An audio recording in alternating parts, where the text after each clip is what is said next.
Ayan, magandang tanghali sa amin, hapon at umaga sa ating kapatid na si Sister Lisa.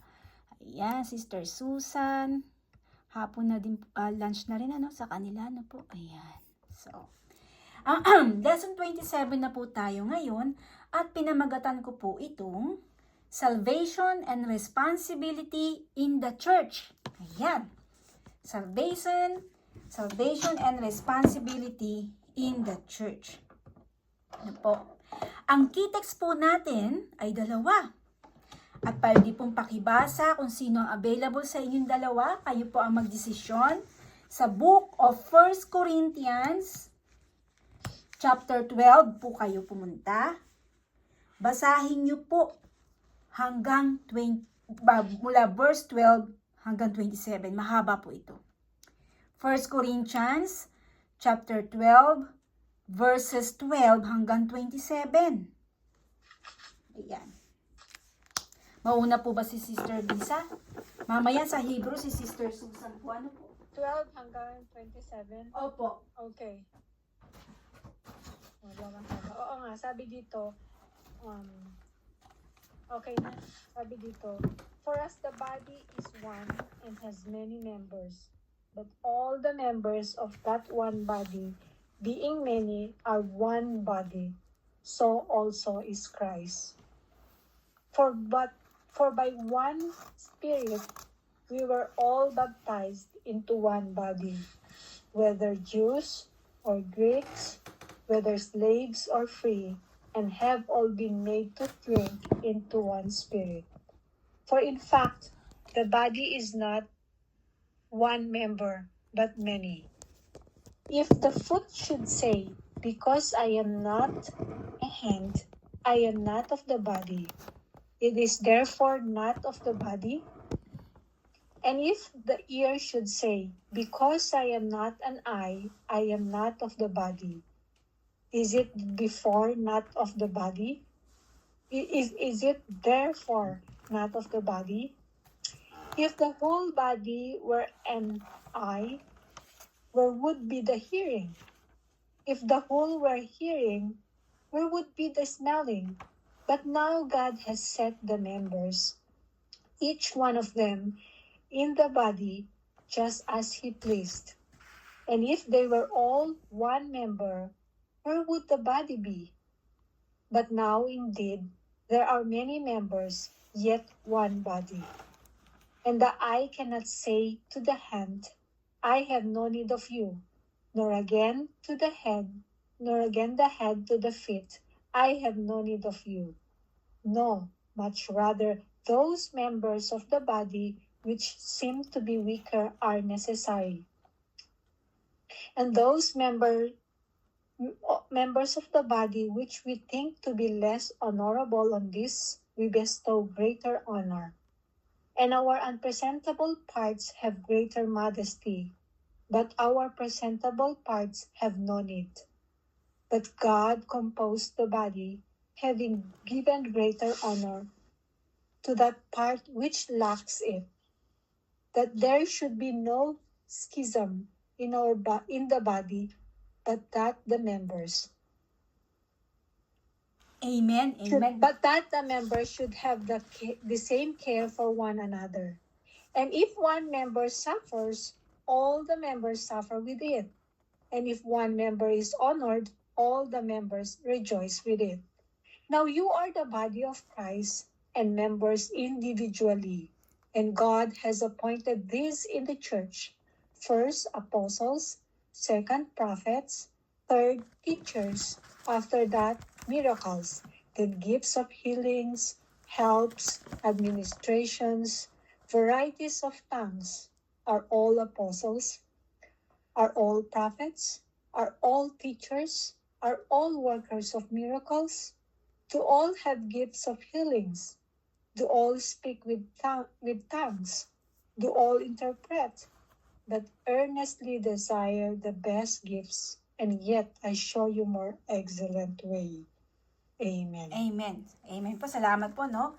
So, 1 Corinthians chapter 12 verses 12 hanggang 27 po. Ano po? Salamat po, Sister Lisa, no? Ngayon, basahin natin sa Tagalog, ano po, para mas maintindihan natin. Thank you po, Sister Lisa. Ano po, ang sabi dito, no, sa 12 tayo mag-umpisa. Ito po ay patungkol sa iisang katawan, ngunit maraming bahagi. Ano po? Si Kristo'y tulad ng isang katawan na may maraming bahagi. Kahit na binubuo ng iba't ibang bahagi, ito ay nananatiling iisang katawan. Maging Hudyo o Hintil, alipin man o malaya, tayong lahat ay binautismuhan sa iisang espiritu. Upang maging isang katawan, tayong lahat ay pinainom sa iisang espiritu. Ang katawan ay binubuo ng maraming bahagi at hindi ng iisang bahagi lamang. Kung sasabihin ng paa, hindi ako kamay, kaya't hindi ako bahagi ng katawan. Hindi na nga ba ito bahagi ng katawan? Kung sasabihin ng tainga, hindi ako mata, kaya't hindi ako bahagi ng katawan. Hello po, Sister Eva, magsisimula pa lang po. Hindi na nga ba itong bahagi ng katawan? Kung puro mata lamang ang buong katawan, paano ito makakapakinig? Kung puro tainga lamang ang buong katawan, paano ito makakaamoy? Subalit inilagay ng Diyos ang bawat bahagi ng katawan ayon sa kanyang kalooban. Kung ang lahat ng bahagi ay pare-pareho, hindi yan may tuturing na katawan. Ngunit ang totoo ay marami ang mga bahagi, ngunit iisa lamang ang katawan. Hindi rin naman masasabi na ang mata sa kamay, hindi kita kailangan, ni ng ulo sa mga paa, hindi ko kayo kailangan. Sa katunayan, ang mga bahaging parang mahihina ay ang siya pangang kailangan natin. Ang mga bahagi ng katawan na inaakala natin hindi ganun kapuri-puri o pinagkakaukulan ng higit na pansin o pagpapahalaga, ang mga bahaging hindi likas na maganda ang siya nating higit na pahalagahan. Hindi na ito kailangang gawin sa mga bahaging sadyang maganda. Nang isaayos ng Diyos ang ating katawan, binigyan niya ng higit na karangalan ang mga bahaging di gaanong marangal, upang hindi magkaroon ng pagkakabahagi at sa halip ay magmalasakit sa isa't isa. Kung nasasaktan ang isang bahagi, nasasaktan din ang po ang lahat. Kung pinaparangalan ang isang bahagi, nagagalak ang lahat. Last, kayo nga lahat ang iisang katawan ni Kristo at sa bawat sa inyo at bawat isa sa inyo ay bahagi nito. Amen. Amen po, ano po? Ngayon, Sister Susan, pwede ko po bang marinig ang Book of Hebrew? Book of Hebrew, chapter 10 po. Verses 24 hanggang 25 lang po. Ayan. Ayan. And then mag-uumpisa na tayo sa introduction. Attendance. Wait lang, sis. Okay lang, sis. Wala, di pa ako nakakabili. Ano ba yan? Okay lang. Hebrew chapter 10, verse 20. Saan gawin yun, sis? Nakita ko na yun. Medyo huli siya. Ano to ay Hebrew? Yan, Hebrew chapter 10. 10. Tapos punta ka sa 24 hanggang 25. 24. Ang babasahin mo po. Opo. And let us consider one another to provoke unto love and to good works, not forsaking the assembling of ourselves together, as the manner of some is, but exhorting one another, and so much the more as you see the day approaching. Amen. Thank you po, Sister Susan. Thank Basahin you, ko po sis. sa Tagalog, ha? Sabi sa Tagalog, sikapin din natin gisingin ang damdamin ng bawat isa sa pagmamahal sa kapwa at sa paggawa ng mabuti. Huwag nating kaliligtaan ang pagdalo sa mga pagtitipon gaya ng ginagawa ng ilan. Sa halip, palakasin natin ang loob ng isa't isa, lalo na nga ngayon nakikita na nating malapit na ang araw ng Panginoon. Amen. Kaya nagpapasalamat po ako sa inyong tatlo dahil hindi po kayo nagsasawat na papagod na dumalo sa ganitong gawain natin. Amen. Now, marami pong mga believers or Christians ang naniniwala na sapat na ang pagkakaroon ng personal relationship kay Jesus Christ.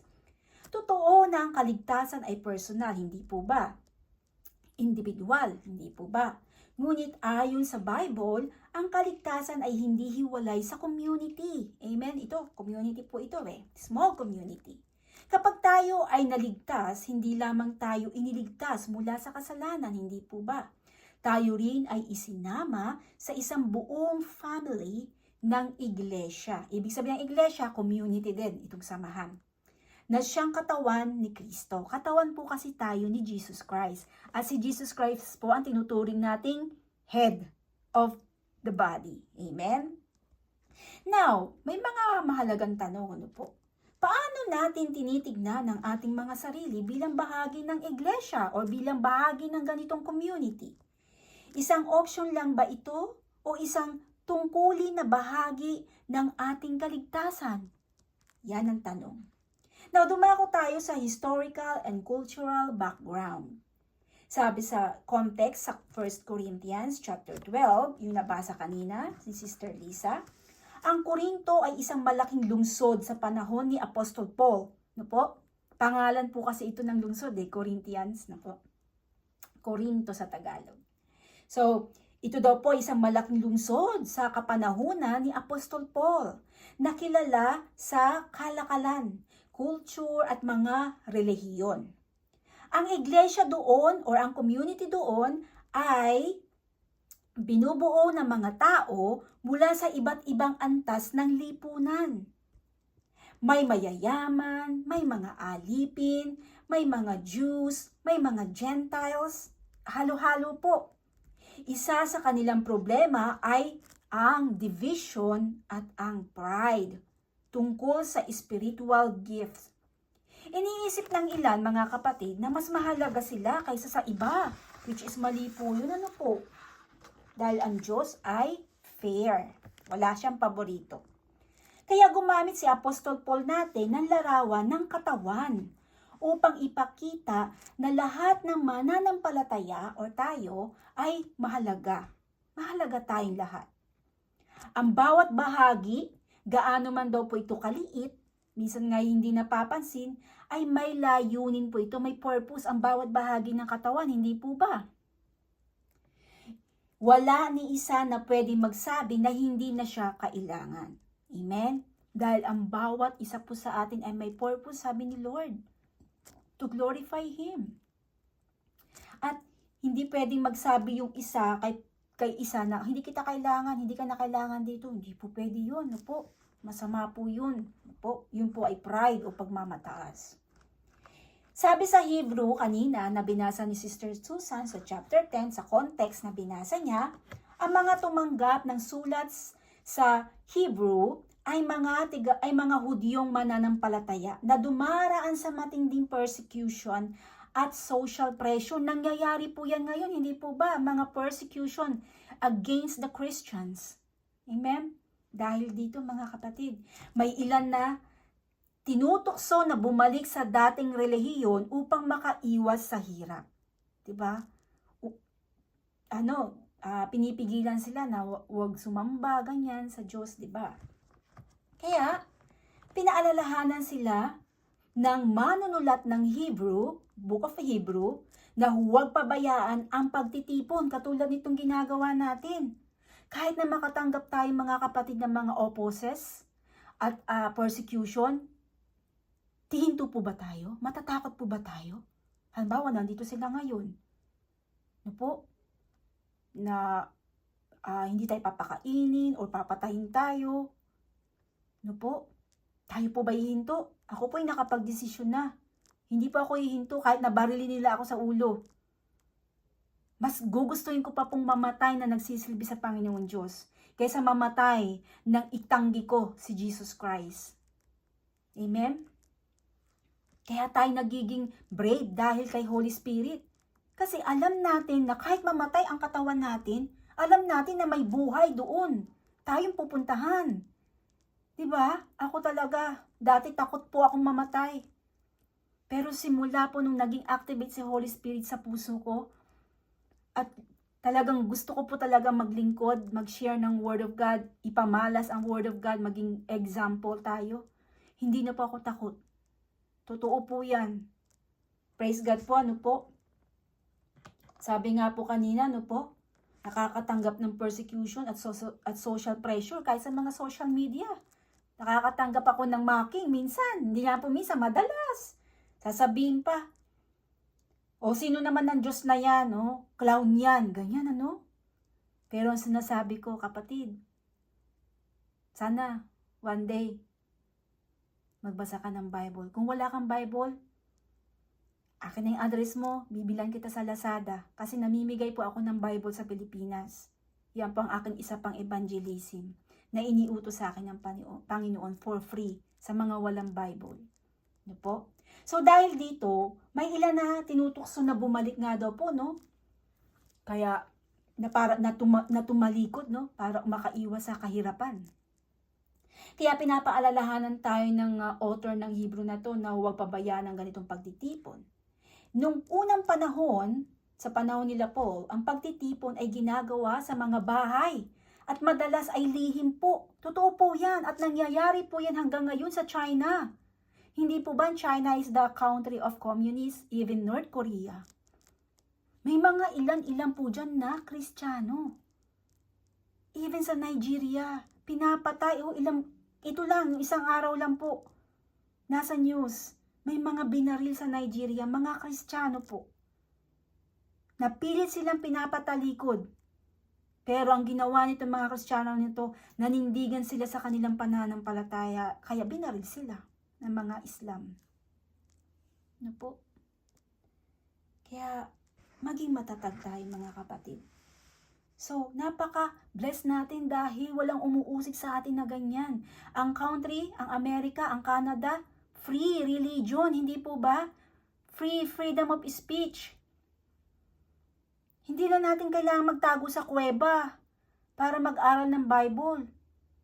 Malaya tayo nakakapag-aral, kaya i-grab natin tong isang magandang opportunity para sa atin.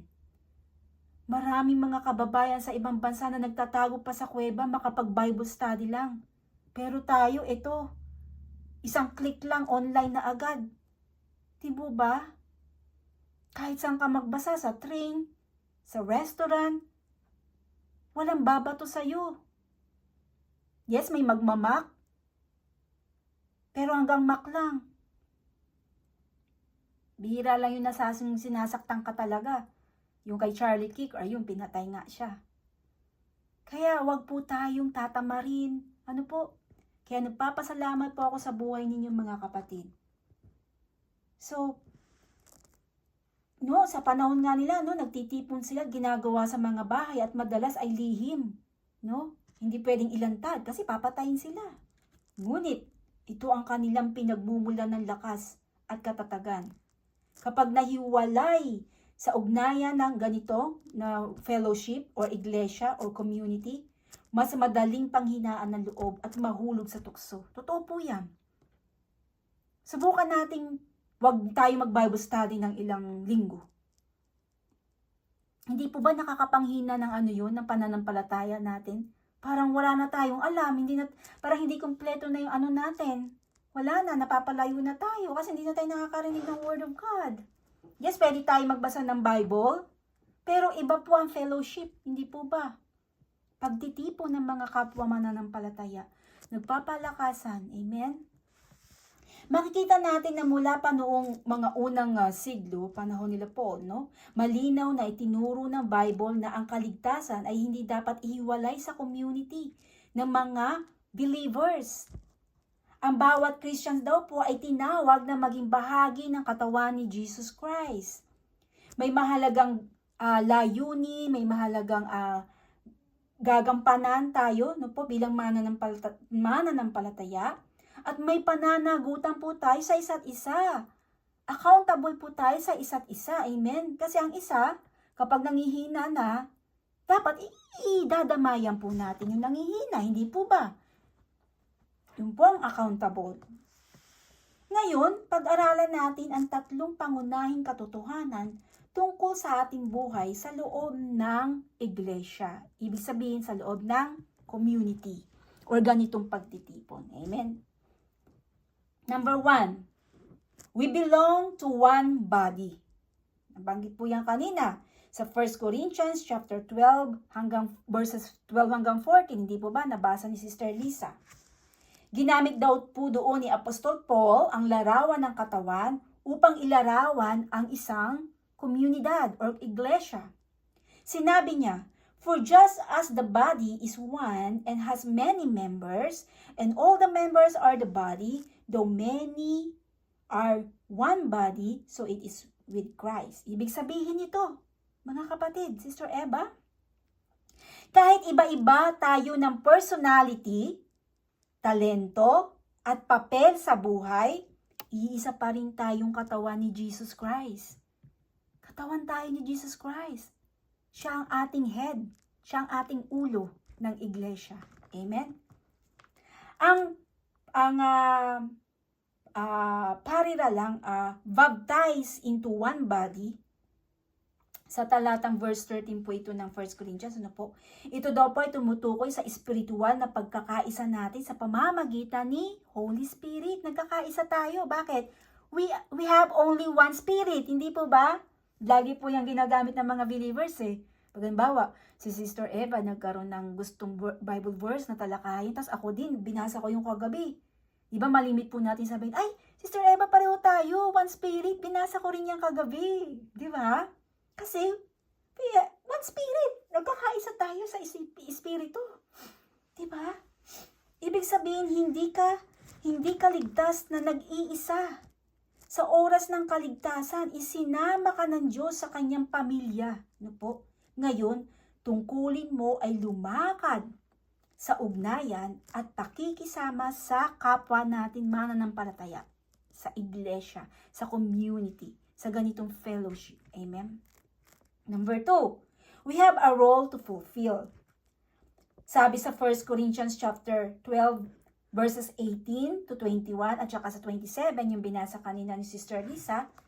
So, ayon dun sa, sa verse 18, no po, ang Diyos mismo ang nagtalaga ng bawat bahagi ng katawan. Hindi po ba nabanggit kanina? Ayon sa kanyang will. Walang sino man ang walang silbi. Lahat po tayo may silbi. Amen? Kaya nakalagay sa Bible, nabasa ko yun, nakalimutan ko lang kung anong book, ang sabi dun, huwag kayong magsasalita sa inyong kapatiran ng walang silbi. Masama po yun. Masama po palang magsalita ng word na, ay wala kang silbi. Ay walang silbi yun. Masama pala yun. Well, alam nating masama yun, pero ano daw yun, ayaw ng Diyos. Isa sa mga word na ayaw ng Diyos na sabihin natin sa kapatiran natin. Now, sa verse 21 no po, na binasa kanina, ipinakita na hindi maaaring sabihin ng mata sa kamay, hindi kita kailangan. No po?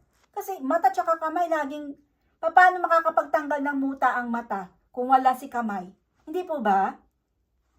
Ang kadalang analogy, hindi po ba na ginamit ni Apostol Paul? Kaya kailangan natin ng isa't isa, ang katawan kailangan ng isa't isa. Kaya walang mananampalataya na dapat maliitin. Amen?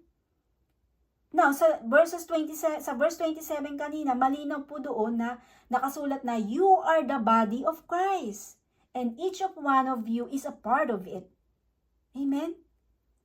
Itinuring po tayo bilang analogy sa katawan, literally, na ang bawat parte ng katawan natin ay importante, may silbi, at parte ng ating katawan. Ganun po tayong mga believers. Ang bawat isa po sa atin, may silbi, importante, may purpose. Hindi po ba? May gagampanan, may layunin, may trabaho. Amen.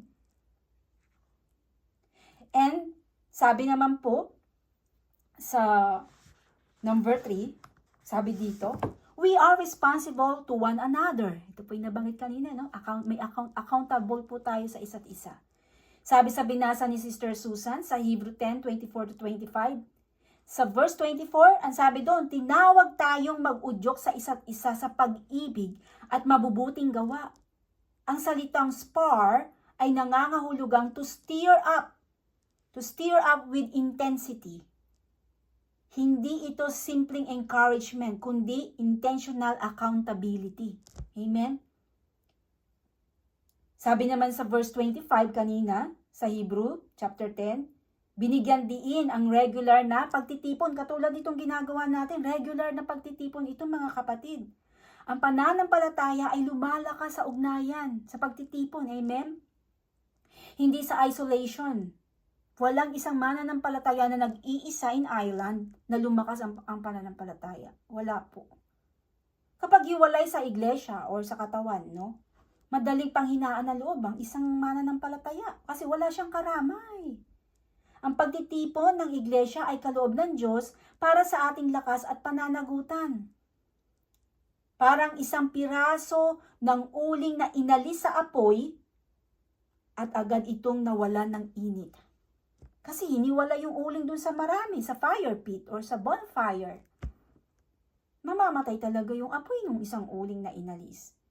Ngunit kapag nananatili sa gitna ng iba, mas lalong naglalagablab o nag-aalab, hindi po ba? Yung apoy. Ganyan din po tayo mga believers, tayo mga Christian. Kapag tayo'y nakislahok sa mga kapwa natin mananampalataya, lalo po tayong lumalakas, hindi po ba? At dumarami yung ating kaalaman. Salamat kay Holy Spirit. Nakapagtatanong tayo, nasasagot yung mga question natin ng mga pastors at ibang mga leaders at ibang mga kapatiran na nagsishare ng insight, reflections, hindi po ba? Now, dumako muna po tayo sa application. Ang sabi dito, what are we going to do? Number 1, stay connected. Katulad ng ginagawa po natin ngayon. Stay connected po talaga kayo. Maging tapat sa pagdalo, sa mga pagtitipon, no? Huwag tayong tamarin.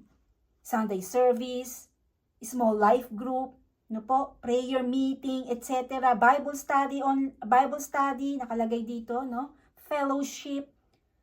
Huwag daw po natin ihiwalay yung ating sarili. Huwag tayong mag-isolate. Naiisipin natin, ay kaya ko na, nag-aral na ako, tapos na ako dyan. Hindi po kasi ang pag-aaral po ng Bible ay walang graduation. Habang buhay po nating aaralin yan, even mga pastors or even mga theologians. Hanggang ngayon, nag-aaral pa rin sila. Amen? Number 2, serve with purpose. Alamin at gamitin ang iyong spiritual gift upang maglingkod sa kabutihan ng katawan. Gawin ang responsibility mo bilang isang Christians. Maaaring ikaw ay mag-evangelize ka. Ito, pag-evangelize po ang tawag dito. One day sa iyong mga kaibigan, pamangkin, anak, asawa. Or disciple making. Ito, disciple making din po ang tawag dito. Dahil ito pong inaaral natin ay about sa discipleship din po. Ano po? Giving. Ibig sabihin ng giving, kung ikaw naman po ay pinagpala sa finances, pwede ka pong magbigay ng mga Bible, free Bible. Ano po? Free Bible, kusa mong loob yun, evangelism mo yun. Pinagpala ka sa finances, di mamigay ka ng Bible. Amen? Marami po. O kaya, magpakain ka ng pansit sa loob ng isang beses sa isang buwan, once a month, nag-feeding ka. Gamitin po natin yung mga gift na ibinigay sa atin ng Panginoon Diyos. Huwag po natin itong solohin. Ito po ay binigay sa atin ng ating Panginoon Diyos para i-share natin ang blessings. Amen? Number 3, encourage others intentionally. Ano po, narinig natin, no? Katulad ng ginawa ni Sister Lisa kay Sister Susan. Sister Lisa encouraged Sister Susan to join here in our fellowship. Ganon din po si Sister Mary Rose through Sister Lisa. Sister Mary Rose encouraged Sister Lisa to join in this fellowship. And Sister Eva, I met her sa kanyang pinsan na si Sister Eileen sa comment section. And then also Sister Eva, God uses her too to be an instrument at nang in-encourage niya yung kanyang kaibigan na si Sister Mariah ng Canada. Amen? And si Sister Mariah, in-encourage niya yung kanyang sister. Diba? Intentionally yung pag-i-invite natin ng ating mga kaibigan sa fellowship. Kasi bakit? Mahal natin sila eh. Ayaw natin silang mapahamak. Ayaw natin silang mahiwalay sa atin. Tayo, alam na natin ang ating pupuntahan, ang ating destination. Sa kingdom of God, kung hindi tayo bibitiw, ha? Ngayon yung mga kaibigan natin, di ba kawawa kung wala silang relationship kay Lord? Kaya niyayaya natin sila. So, damihan pa natin ang pag-encourage sa ibang mga naliligaw o wala pang pagkakakilanlan. Amen? Intentionally, nandun yung intentionally. Intention mo talagang kumbidahin, right? Hindi ka napipilitan na, ayun nga ako, Sister Susan, sige na nga, sumama ka na nga. Hindi po ganun, So, mag-abot ng tulong at salita ng lakas ng loob, word of wisdom, word of encouragement, po?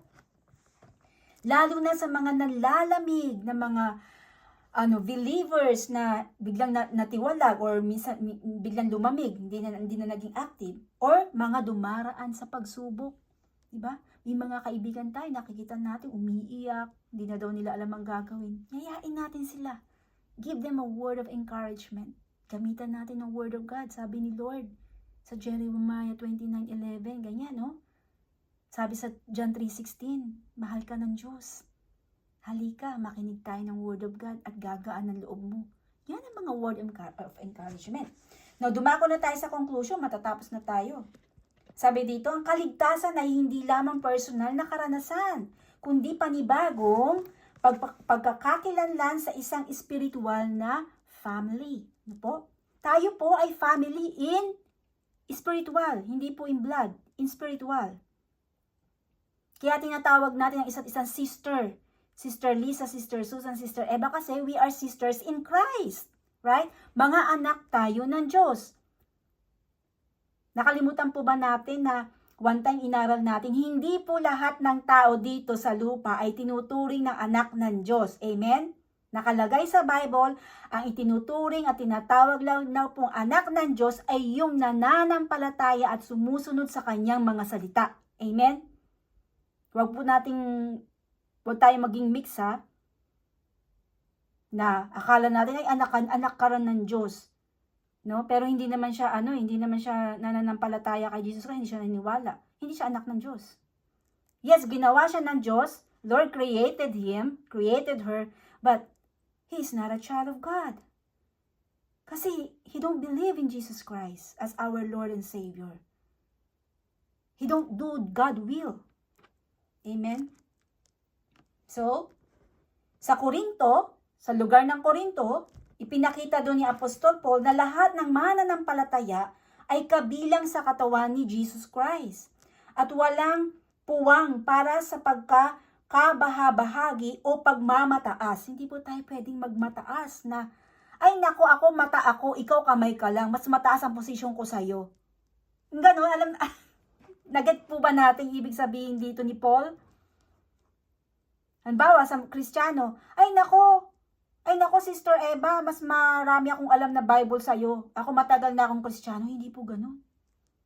Bawal ang magmalaki. Dahil wala tayong may pagmamalaki at wala tayong ipagyayabang. Walang magmamataas. Lahat tayo pantay-pantay. Samantala, sa sulat sa mga Hebro naman, na binasa ni Sister Susan kanina, pinaalalahanan ang mga mananampalataya na katulad natin na manatiling nagkakatipon-tipon at nagtutulungan upang magpatuloy sa pananampalataya sa kabila ng matinding persecution. Magpatuloy po tayo mga kapatid. Amen? Hanggang ngayon, pareho pa rin ang prinsipyo, hindi po ba? Year 2025, tayo ay kabilang, tayo ay may papel, at tayo ay may pananagutan sa isa't isa. Ang iglesia ay hindi option mga kapatid, kundi design po ito ng Diyos para sa ating lakas, sa ating pag-tribe or paglago, at sa ating faith, pananampalataya. Sabi sa 1 Corinthians again, chapter 12, verse 27, now you are the body of Christ and each of one of you is a part of it. Hanggang dito na lamang po, and to God be all the highest glory. Amen. Now, Sister Eva, pwede ka po ba naming maatasan bilang closing prayer? Mamaya po ang sharing kung meron po kayo may share. Amen. Praise God.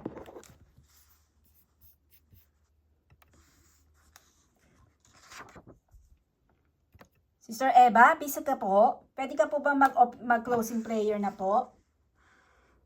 Baka nakahiwalay yung kanyang cellphone, ano?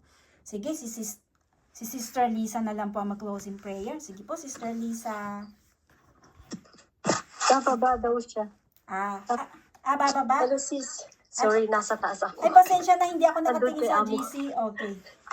Saglit lang. Thank you.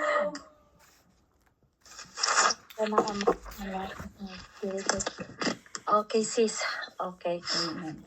In the name of the Father, and of the Son, and the Holy Spirit. Amen. Lord God, maraming salamat po sa araw na ito na ginising mo po kami at binigyan po ng kalakasang katawan, kalakasang espiritu, gabay, protection, Ama. Maraming salamat po, Ama. At thank you, Lord, dahil po narinig po namin ang inyong salita galing kay Sister Mary na ibinahagi niya po sa amin.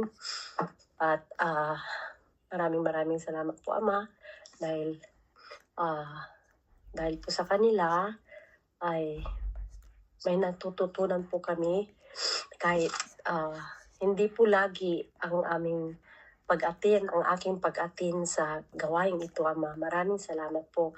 And thank you rin po, Ama, Lord God, dahil po nakapag-start na rin po ang aking asawa kaninang umaga sa kanyang trabaho. And even my aking anak sa kanyang first school day niya ngayon. Gabayan niyo po sila, Ama. Tanggalin niyo po ang kanilang kaba sa kanilang damdamin, Ama.